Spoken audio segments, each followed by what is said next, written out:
away from the Hornets, and I'm going with my trainer. We work out there at Cole's Gym, so we're there working out, and he seen me come play every day. We're playing pickup with him and some of the other guys that's in the area, and he's like, "Man, what's going on? What's the word? Anybody?" I'm like, "Man, I haven't heard nothing." So I'm just basically working out. I was going between there and going to Lifetime and doing my own workout there. During that summer, after Caleb had got cut, we see him every day. We see him work. We see him play. They get a lot of guys come in and get runs, and it just didn't make sense. It's like, this guy's too good. There was other, people throughout the league would come by and they'd be like, "How is he not on the team?"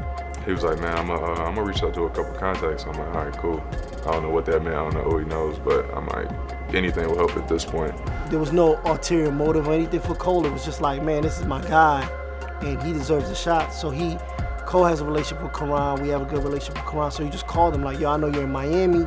Like, you should take a look at this kid." I actually got a phone call from J. Cole, who's been a friend of mine for years, and he reached out and he was just like, "Yo, I got a great connection with him, and what you think of it?" And we eventually invited him to the gym. He called me like, "He get up here tomorrow." I'm like, "Man, I'll be wherever I gotta be."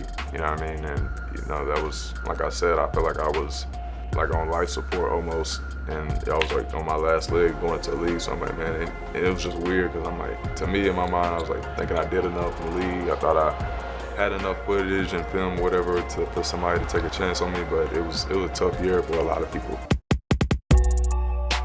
Caleb. Thunderous! Oh! So I'm like, yeah, I'm already in the area, blah, blah. I can come over here tomorrow. I'm in Charlotte, and I don't have a booster shot yet. So I drive all the way 2 hours to Raleigh, get my booster shot, fly out that night, get in. We got him tested, got him through. Just when the protocols were extremely crazy still, he checked all the boxes and was able to participate.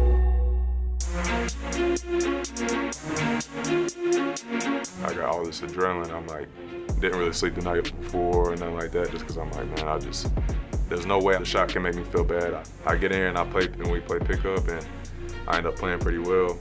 From the second he got here, the brass love him. I see Riles looking like, oh yeah, that was Heat-like defense, you know what I mean? Like, he's making that multiple efforts on the defensive end of the floor.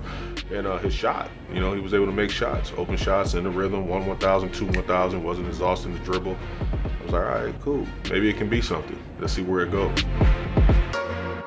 I scooted back from the gym. And when I was on the scooter, Cole, J. Cole, and all my trainers, they were calling me as soon as I left the gym. We're like, "What happened with Caleb? You heard from him?" And I was like, "No, I haven't heard from him." I said, "Let me call him right now." So I called him on FaceTime.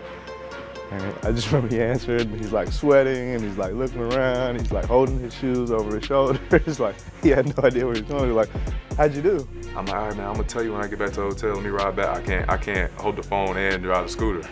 Man, give us the details. Like, we want to know what happened. And he was like, "Well, I hit a few game winners. I had a reverse dunk. I hit like 60. We like, "Yo, you went crazy." And we were so happy for him. We was all like, yeah, like, it's just exciting to see someone get a chance and make the most out of it. Felt like he played pretty well. He put himself in a good position, and turned out he killed it. As soon as I got back to the hotel, I literally sat down, set my bag down, and then I got a call saying that I was gonna get a two-way offer.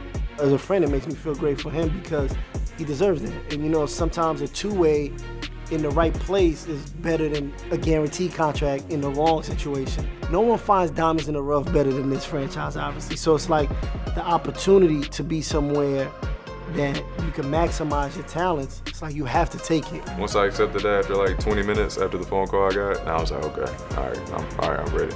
One thing I was nervous of was being in here with a lot of older guys and not thinking there would have been much playing time, and it just didn't look like the right situation to get in the rotation, but it ended up being the perfect spot.